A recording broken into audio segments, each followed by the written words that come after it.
தமிழகத்தில் வெப்பநிலை அதிகரிக்கும் என வானிலை ஆய்வு மையம் எச்சரித்துள்ள நிலையில் வெப்பத்திலிருந்து எவ்வாறு தற்காத்துக் கொள்வது எனவும் அறிவுறுத்தியுள்ளது. அது குறித்து பார்க்கலாம் இந்த செய்தி தொகுப்பில்.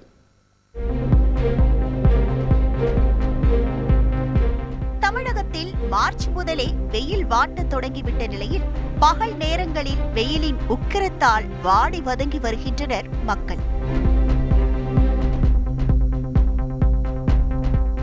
இந்த நிலையில் ஏப்ரல் 20ஆம் தேதி முதல் 24ஆம் தேதி வரை வெப்பத்தின் தாக்கம் அதிகமாக இருக்கும் என சென்னை வானிலை ஆய்வு மையம் எச்சரிக்கை விடுத்துள்ளது.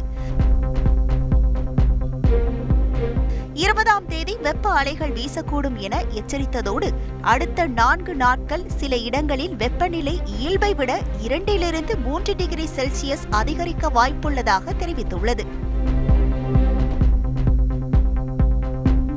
இதனால் வெப்பத்திலிருந்து தப்பிப்பது எப்படி என பீதியில் இருக்கும் மக்களுக்கு பல அறிவுரைகளையும் வழங்கியுள்ளது வானிலை ஆய்வு மையம்.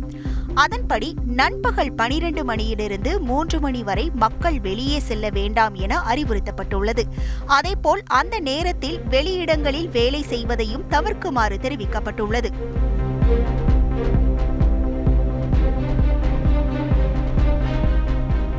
தாகம் எடுக்கவில்லை என்றாலும் போதிய அளவு தண்ணீர் குடிக்க வேண்டும் என்றும் வெளியே செல்லும் இடங்களுக்கெல்லாம் பாட்டிலில் தண்ணீர் எடுத்து செல்ல வேண்டும் என்றும் கூறப்பட்டுள்ளது. அதே நேரத்தில் விலங்குகள், பறவைகள், வீட்டில் வளர்க்கும் செல்ல பிராணிகள் ஆகியவற்றிற்கும் தண்ணீர் அருந்த உரிய ஏற்பாடு செய்ய வேண்டும் என அறிவுறுத்தப்பட்டுள்ளது. மிக முக்கியமாக பார்க் செய்யப்பட்ட வாகனங்களில் குழந்தைகளையோ அல்லது செல்ல பிராணிகளையோ விட்டு செல்ல வேண்டாம் என தெரிவிக்கப்பட்டுள்ளது. பொதுவெளியில் வேலை செய்யும் நபர்கள் வெப்பத்திலிருந்து தற்காத்துக் கொள்ள தொப்பியோ அல்லது குடையையோ பயன்படுத்த வேண்டும் என்றும் வேலை செய்யும் நேரங்களில் தலை, கழுத்து, முகம் மற்றும் கை கால்களில் அவ்வப்போது ஈரமான துணியை பயன்படுத்தி துடைத்துக் கொள்ள வேண்டும் என்றும் அறிவுறுத்தப்பட்டுள்ளது. இவற்றை முறையாக கடைபிடித்தால் வெப்பத்தால் ஏற்படும் விளைவுகளிலிருந்து தப்பிக்கலாம் என அறிவுறுத்துகின்றனர்.